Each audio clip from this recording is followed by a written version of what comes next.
Hello students, welcome to my YouTube channel. तो बच्चों, आज हम करेंगे इस वीडियो में क्लास 7th की मैथ और एक्सरसाइज है हमारा 3.3 और क्वेश्चन हम करेंगे 3। ठीक है बच्चों, इससे पहले वाले दोनों क्वेश्चन मैं करवा चुकी हूँ, प्ले लिस्ट में जाके आप देख सकते हो। तो बच्चों देखिए, क्वेश्चन जो 3 है वो हमारा कौन सा क्वेश्चन है। ठीक है, तो इसमें लिखा हुआ है क्वेश्चन 3 में कि 6 विभिन्न कक्षाओं के विद्यार्थियों की संख्याएं नीचे दी गई हैं। क्वेश्चन में कह रहा है कि 6 अलग अलग क्लासें हैं, उनके जो क्लासों के बच्चों की संख्याएं हैं। ठीक है, कुल बच्चे अलग अलग क्लासों में कितने हैं उनकी ये संख्या हमें दी गई हैं। इन आंकड़ों को एक दंड आलेख के रूप में निरूपित कीजिए। मतलब जो ये आंकड़े हैं हमें ग्राफ बना के उस पर दर्शाना है। ठीक है बच्चों, अब ये कक्षाएं हमारी 5वीं, 6वीं, 7वीं, 8वीं, 9वीं, 10वीं और ये उनके विद्यार्थियों की संख्याएं हैं कि 5वीं में इतने विद्यार्थी हैं 135, 6वीं में 120, 7वीं में 95। मतलब कि इसी तरीके से अलग अलग क्लास की अलग अलग संख्याएं हैं। ठीक है बच्चों, तो देखिए सबसे पहला क्वेश्चन क्या है कि आप स्केल किस प्रकार चुनेंगे। तो सबसे पहले तो बच्चों आपको ना देखिए ये दंड आलेख खींचना आना चाहिए। ठीक है, दंड आलेख खींचना आना चाहिए बच्चों आपको। ये जो हमारी सीधी वाली लाइन होती है, ये जो स्ट्रेट लाइन होती है, ये हमारी होती है वाई अक्ष। ठीक है, और हमारी ये स्लिपिंग लाइन होती है, ये होती है हमारी एक्स अक्ष। ठीक है बच्चों, ये हमारी होती है एक्स अक्ष। ठीक है, और जहाँ पर ये दोनों मिलते हैं ये हमारा होता है 0, इसको हम बोलते हैं मूल बिंदु। ठीक है बच्चों, तो देखिए वाई अक्ष पर मैंने लिया है विद्यार्थियों की संख्या।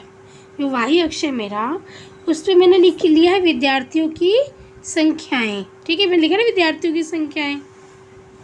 ठीक है, और जो मेरा ये एक्स अक्ष है इस पर मैंने क्लासें ले ली हैं 5वीं, 6वीं, 7वीं, 8वीं, 9वीं, 10वीं। ठीक है, अब देखिए, अब इसमें क्या लिखा है कि आप स्केल किस प्रकार चुनेंगे। बच्चों स्केल का मतलब होता है कि पैमाना।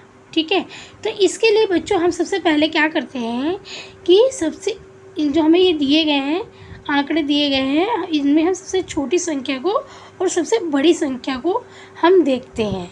ठीक है, जो हमें ये आंकड़े दिए गए ना, इसमें हमारी सबसे छोटी संख्या क्या है 80 है। ठीक है, और सबसे बड़ी क्या है 135 है। तो देखिए अब 80, 90, 100, तो 80 और 90 का कितना गैप है, 10 का गैप आ रहा है ना। 80 और 90 में 10 का गैप आ रहा है, और 90 और 100 में किसका गैप आ रहा है, 10 का गैप आ रहा है। तो यहाँ से हमें ये समझ में आ जाएगा कि अगर हम 10-10 के गैप पे संख्याएं लेते हैं तो हमारा 135 से तो 140 तक हम संख्या इसमें ले सकते हैं। तो हमारा ये 140 तक आ जाएगा। ठीक है, अगर हम 10-10 के गैप पे लेते हैं। मान लीजिए अगर मैं 50 का गैप लेती हूँ तो हमें प्रॉब्लम आ सकती है। ठीक है ना, प्रॉब्लम आ जाएगी 50 का गैप लूँगी तो जैसे कि मैंने ले लिया 50, फिर 50 से लिया 100, 100 से लिया 150, फिर 150 से लिया 200। तो फिर हमें ग्राफ बनाने में क्या होगा, प्रॉब्लम होगी, हमें ग्राफ बनाने में प्रॉब्लम होगी। ठीक है, अगर मैं 10-10 का डिस्टेंस लेती हूँ तो हमारे जो नंबर हैं, जो हमारी संख्या है 135 से 40 तक, ये ईज़िली आराम से आ जाएगा। ठीक है, तो ये हमें कैसे समझ में आता है कि हम किस तरीके से गैप ले संख्याओं का, ये हमें ये आंकड़ों के नंबर ही देख के समझ में आता है। ठीक है बच्चों, तो देखिए ये मैंने देखिए यहाँ पे कैसे डिस्टेंस कैसे गैप लिया है मैंने। जो मेरा 0 से 10 तक का जो गैप है ये 10 का गैप है, और 10 से 20 का गैप है, जो ये भी 10 का गैप है। ठीक है, फिर 20 से 30 में 10 का गैप है, तो मैंने 10-10 का गैप लिया इसी तरह।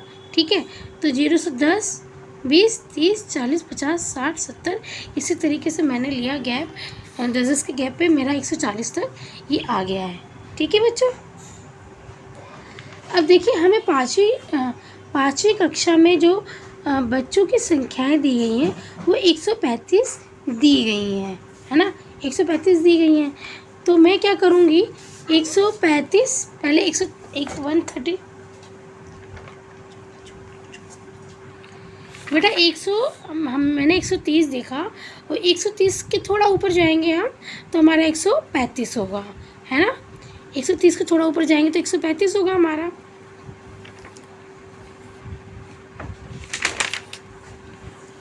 तो बच्चों मैंने यहाँ से 5वीं कक्षा से नीचे से स्टार्ट किया एक्स अक्ष से और 135 तक मैंने दंड आलेख खींच दिया, ठीक है। तो ये हमारा क्या है, 135 है, ठीक है। 5वीं क्लास का 135 तक मैंने दंड आलेख खींच दिया। अब हमारा है क्लास 6ठी का जो है बच्चों हमारा वो है 120। देखिए क्लास 6 का है 120। तो ये मैंने जो हमारी संख्या है बच्चों ये 120। तो मैंने ये 6ठी क्लास, 6ठी जो था हमारा ये एक्स पे कक्षा जो 6ठी क्लास है इसका मैंने 120 तक ये दंड आलेख मैंने ये खींच दिया है, ठीक है। इस तरीके से आप देखोगे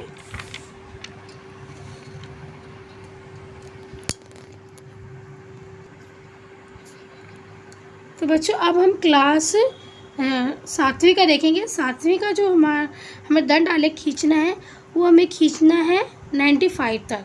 तो देखिए 90 के मैं 5 पॉइंट और ऊपर जाऊंगी तो हमारा 95 आ जाएगा, ठीक है।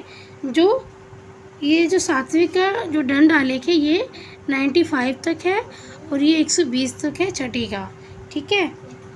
अब दंड आलेख तो खींचना आता ही होगा बच्चों, एक बार ग्राफ में मैं और समझा दूंगी दूसरी वीडियो में, ठीक है। अब ये है हमारा 8वीं का दंड आलेख। 8वीं का दंड आलेख जो है हमारा वो 100 है, ठीक है। मैंने 100 नंबर देख के और 8वीं क्लास के आगे से दंड आलेख 100 तक मैंने खींच दिया, ठीक है। ये जो दंड आलेख है ये हम आयत के आकार का बनाते हैं बच्चों, ठीक है। अब ये मेरा 9वीं का जो दंड आलेख है कक्षा 9वीं का जो दंड आलेख है बच्चों वो कितना है, 90 है, ठीक है।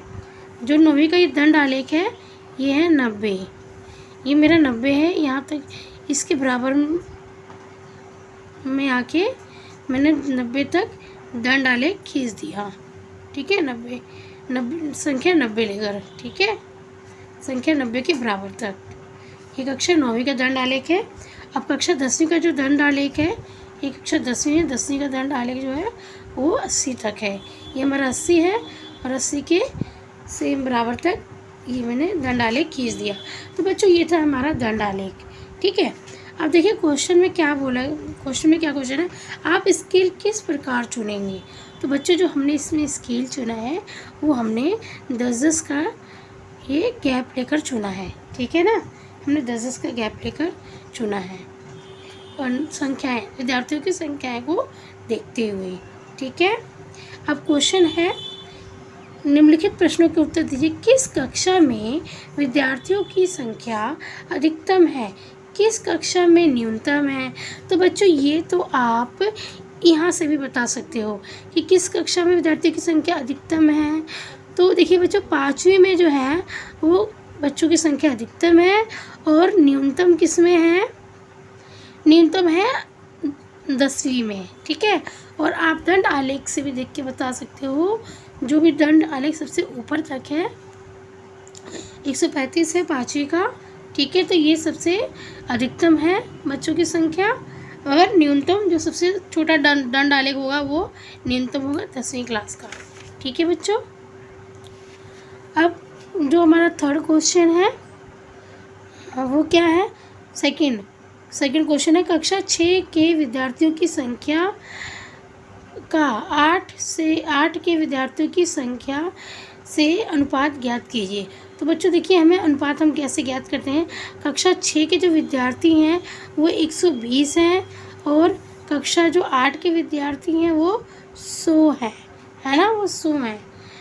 तो देखिए कक्षा 6 के जो हैं वो 120 और कक्षा 8 के जो हैं वो